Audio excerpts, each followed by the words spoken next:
Hello, listeners. My name is Brett, your hostess with the mostest, and before the podcast starts, I wanted to just jump in really quick and tell you guys about a plug I forgot to record in the episode. If you guys remember our co-host Alex, she recently released her senior project podcast, The Zetas. It's up on places like iTunes, Podbean Podcasts, and Spotify, and it follows the Zeta sorority house and a murder mystery that takes place. Follow along with the interviewer as he tries to decide what actually happened in the house, and you guys can follow along as she posts new episodes. As this podcast comes out, the whole series might be up, but if it's not, the conclusion's coming soon. You can find her on Instagram at Alex Isaac for a business and personal page. Really appreciate what you did for the show, Alex. Here's a shout out for you and your listeners. Who done it? Tune into the Zetas to find out. All right, I'll see you in the episode. Good morning, evening, or whatever time of day it might be. My name is Brett. Welcome back to the Echo Podcast. I'm your hostess with the mostest. And guess what? It's season 2. Season 2, summer season. And I'm pretty excited about the content I'm going to be putting out over the next few weeks. It's going to be another 5-episode season. Hopefully, if I can get that much out to you guys, but if not, it may be a miniature season because I'm on the road a lot. I signed up to be part of a summer camp staff in 2 separate camps. We're going to talk a little bit more about that in a second. But with me today, I have 2 very special friends. They're first years down here at CrossTimbers, the camp I'm working at. On my left, I have Jacob. Say hello. What's going on, guys? And on my right, I have Anna. Hi. And here at camp, we have silly names. So Jacob sometimes is known as Yeehaw. And we sometimes call Anna Schmolbean. And if you're wondering, yes, I have a silly name, and it's Bird Dog. But thanks for coming on, guys. I really appreciate it. Oh, thanks for having us. Oh, you're welcome. Sorry. No, it's okay. So one question I want to ask, though, since it is summertime, and season 1 of the Echo Podcast ended with me talking to Chris and Alex about college burnout. Mm-hmm. And me, Chris, and Alex are all alumni/upperclassmen. Alex actually just graduated from the University of Tulsa. And burnout is a very real thing college students face. And we were talking a little bit before the show, and both of you kind of have an idea of what burnout is. Jacob, you said you're kind of starting to feel it. You want to talk a little bit about that? Yeah, so, I was coming from a place 4 hours away from where I live. Grew up in a really, really small town in Oklahoma, just like maybe an hour from Dallas. And I was going to a school in Marshall, Texas, which is about 30 minutes from Shreveport. So it was about a 5-hour drive. And, just not having the escape. Marshall's a really small town. ETBU is a really small campus. So when you don't have that escape and you don't have a lot of downtime and you're just cooped up in one spot for so long and you don't see your family for so long, you really kind of start to feel cabin fever setting in a little bit. And I think that's really what it is. And, you're tired, you're wore out, you're sick and tired of all the tests. So it's just kind of, you're just making so many questions in life. You're like, why did I choose this major? Is this really what I want to do? And it just beats you down and it just gets you so frustrated. And I think that's really what the big thing is. And I know for me, that's really what it was. Coming in as a religion major, you kind of feel like you got to have this sense of, I can break, the Bible down really theologically. I can go verse for verse and say, this is what they were trying to say. And I was never that kind of guy. And so whenever you get real down on yourself, it doesn't help. And then, not getting to see my family for so long, things like that. That's really what it was for me. And Anna, you were kind of talking about like being a theater major and just kind of wondering if that's where you belonged, if it didn't, because you're talking that it's your passion, but if you're not sure if it's going to be your career. And you're going into your sophomore year, you said? Yeah. So, what are you feeling in terms of, burnout already setting in as a completed freshman? So, the entire freshman year, I was cast in all 3 shows, and the second show and the third show, I had some, really big parts. The third show, I had a lead. And so, I would be spending hours upon hours every single day in the theater, and so I would never have time to do my homework. I would be behind. Don't tell my mom this, I totally got, 20 C's. It's fine. But we've all gotten a few. Yeah, so it's just No, not knowing's a fine thing. And you can take your time to think, but I've been in a place where I wasn't exactly sure what my next step was quite a few times. I'm going into my senior year. And what you two are saying is already the beginnings of what me and Alex and Chris were discussing about college burnout. Feeling like you're trapped. You don't have a release for what you're doing. Meeting challenges and failures, which is a part of college, but it already starting to weigh on you. And while we address the failures in the college system and how we experience them more fully in episode 5 of season 1, since it is the summertime, I want to go ahead and jump forward a little bit and ask, like what's so important or what's so valuable in you guys' opinion about using your summer? Because a lot of college students will just sit at home or rest or just go out and do like empty things, but like changing your productivity flow, changing your efforts, like what we're doing, we're spending 3 months like working summer camp down here at CrossTimbers. So like, Jacob, why for you personally was it such a good thing to devote yourself to something rather than just like not doing anything? Yeah, it just showed me that I had a sense of purpose in life. When I sit at home and I don't do anything, I feel like I'm really unmotivated. I feel like I didn't do anything at all. It's like, what's the point? So coming here really gave me a sense of I am somebody important. I do have a role bigger than myself, and I think that's the whole point of using your summer for something productive, because when you sit at home, you're just really kind of like you don't have a sense of purpose. You're just sitting there and you're like, oh, I played like 3 video games for 6 hours straight.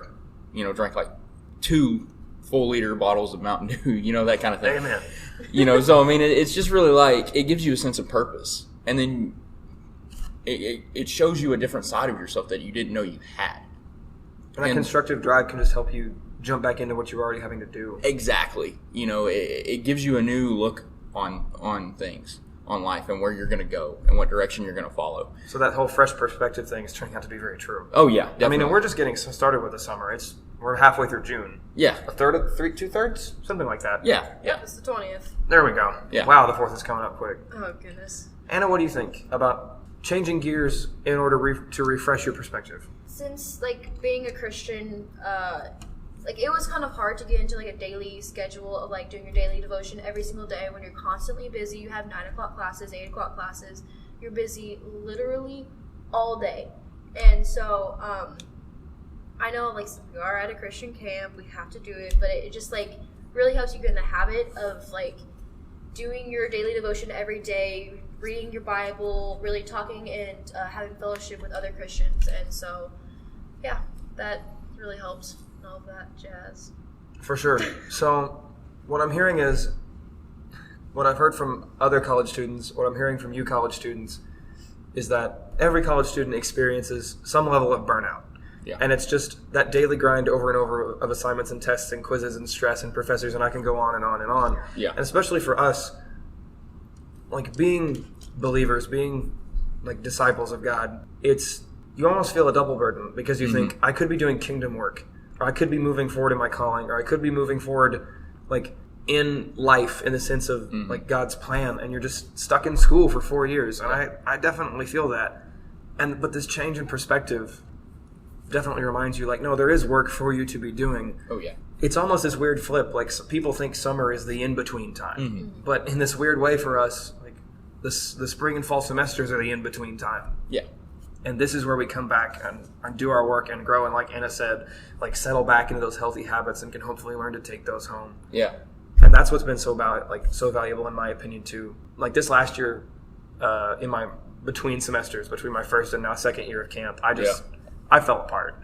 Like losing this structure and this purpose. I got stuck in 18 credit hours and a bunch of hard professors, and then took a full credit load the next semester and didn't have time to recover, and just I had to because I need to graduate on time. But it just, I mean, you can hear about it more in episode 5. It just destroyed me. Yeah. And it destroyed my personal life, like my worldly life, and my faith walk. And it just, and I'm not ragging on college. Like, go to college, please. Oh yeah, It's definitely. a good thing. Like, go do some sort of secondary education. It's so good for you. Like, whether it's tech school, trade school, university, going on to grad and doc and postdoc, or studying abroad, like, your higher education is valuable. But if you're not one of those people that can give their whole life to their education, don't. Very much, like, that change of gears is so good for your mindset. Because, like, for the Christmas break, it's a month long, and all I did was stay on campus and do nothing. Yeah. And I didn't recover. And being a month into summer camp, I already feel that angst, that burnout, like, gone. And it's just, routine gets rudimentary, and it's just, and then rusty, if you will. Yeah. And it can just beat you down. So I guess to end on, like, an encouraging note, Anna, like, what's the personally, what's been the most uplifting or freeing thing about coming to camp, but more so like using your summer in a different way, but still a productive way, like for you? Something uplifting about camp is definitely seeing like all of these kids just worshiping and singing to God, and then all of them just like rushing up to the front just to accept Him. That's honestly so humbling, and like every time I just want to cry because it's a powerful thing, and you can definitely feel God's presence, and it's just amazing. And what was the second question? That was it. That was it? Yeah. Lit. No, I mean, that's in the vein of doing work for other people, because college, it feels like you're doing work for other people, but you're not. It's just a bunch of work for yourself. Yeah. Because it's just trying to self-sustain. Yeah. But like going to camp or any kind of volunteer work, that's what I would personally recommend. Like, this is my opinion, but any kind of volunteer work, like church related or not, is just good for your mental state. Oh yeah. Church volunteer work's good for your soul. Mm-hmm. But volunteer work's good for your mental state, because you think, no, like there is something I can give to that's not just myself. Yeah. That has a longer lasting impact. Like, Jacob, what about for you? For me, it's just seeing that, again, there's just more to who I am. You know, coming into this camp, I really wasn't in a good place in life. And I always felt... A few of us weren't. Yeah. And, you know, just felt like I didn't have a sense of purpose. And I had a sense of, you know, I'm not making an impact anywhere.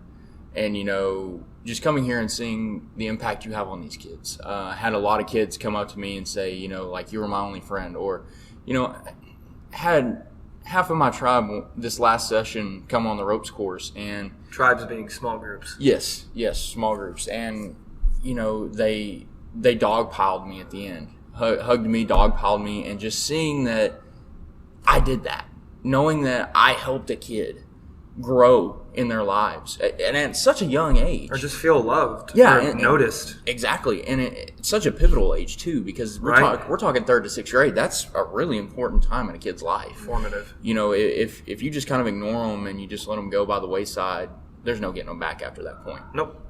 So I mean, just helping kids, really finding that purpose and knowing that I'm actually a part of something great. Really kind of lifted my spirits up and let me see that, yes, I can be a part of something awesome. So, what about apprehensions going into the summer, thinking I'm going to give my whole 3-month break to this camp and have a whole lot less time for myself? Like, what held you back at first from making this decision? Why at first did you not want to go ahead and like sign your summer away?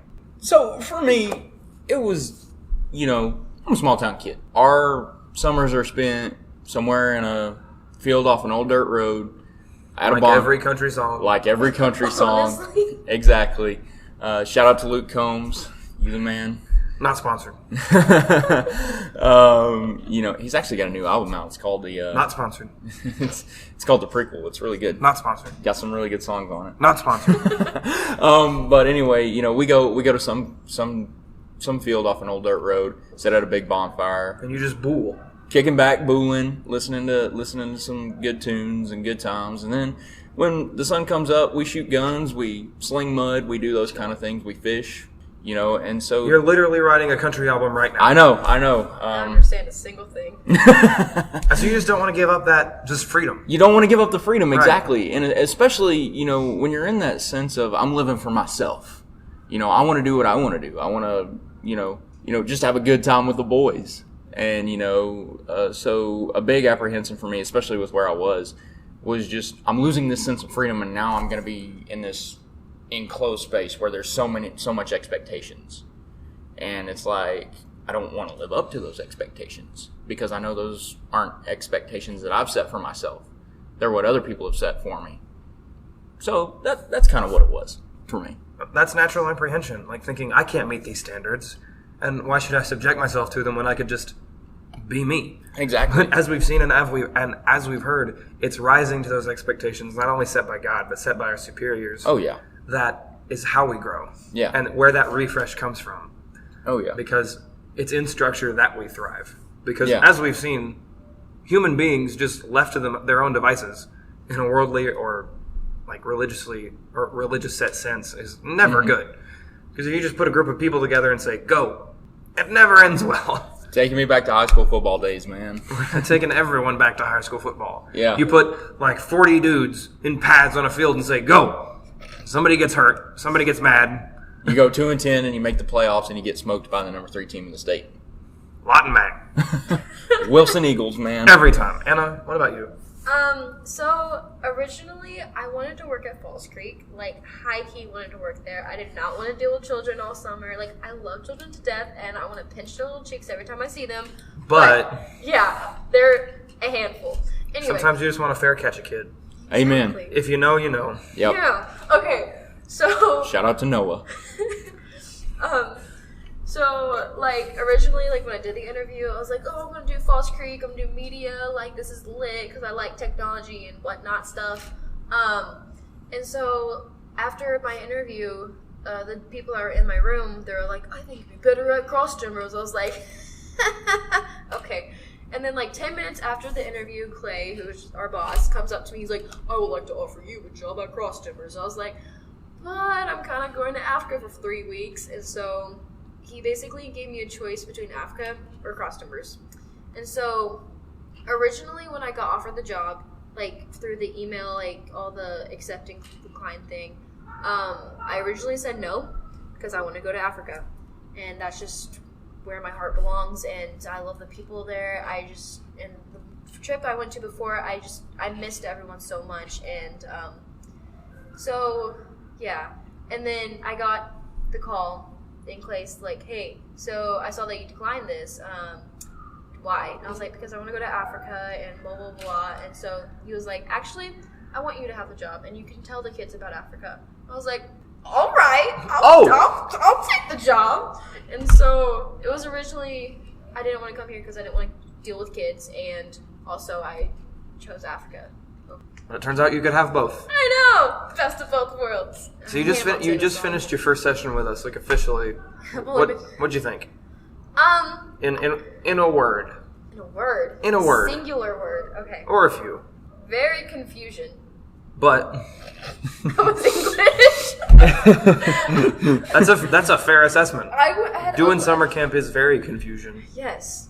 Give it time. The confusion will become chaos. And from chaos, amazing things happen. Because when the wind blows, God is at work. So, I think we're going to go ahead and call this first episode of the On the Road season a close. We're going to go ahead and wrap it all up. So, I'm saving this for the end of the video. Podcast. It's going on YouTube. I guess it's a video. But, I mean, if it's a little echoey in here, if there's a little bit of weird background noise, if the mic's not great, I picked up a Blue Snowball microphone, a Blue Snowball Ice. So first of all, shout out to Blue Snowball. Blue microphones, actually. They make great products. And they had a super cool sale going on Amazon when I picked this up. It's a $50 microphone. Got it for, I think, 10-15% off. And I love this little guy. He's a great travel mic. It's not studio quality. I'm not in Studio 151 right now. I'm excited to get back to the University of Tulsa where I can do some recording there. But until then, you're just going to have to deal with my on-the-road antics. You know, the few of you that actually listen, or if you're just covering us for the first time, I really appreciate it. You know, we're on YouTube, so if you would like to, you can go down, you can click that subscribe button, turn it gray. It means you're following along. You can leave a like or a dislike, because either way, if you interact with the video, it helps the metrics, because thanks, YouTube. Leave a comment. Let us know what you think about the conversation. I know the audio quality is not great. You don't need to tell me about that. Please don't tell me about the audio quality. I'm going to figure it out, I swear. And if you really want to, ring the bell, because my upload schedule is terrible. If you want to catch up on the newest episodes, that's the only way you're going to know. I post about them sometimes on Instagram. Speaking of which, you can find my Instagram at Brett_Oliver. Do you guys want to plug anything you guys do? You have projects, Instagram? Jacob, you want to plug yourself in any way? I mean, you know, just follow me on Twitter @_Smolin4. I'm not funny and I never post anything. And with that, we're going to bring the first episode of the second season to a close. My name is Brett, your hostess with the mostest. And remember, don't read Alex's Twitter. Good night.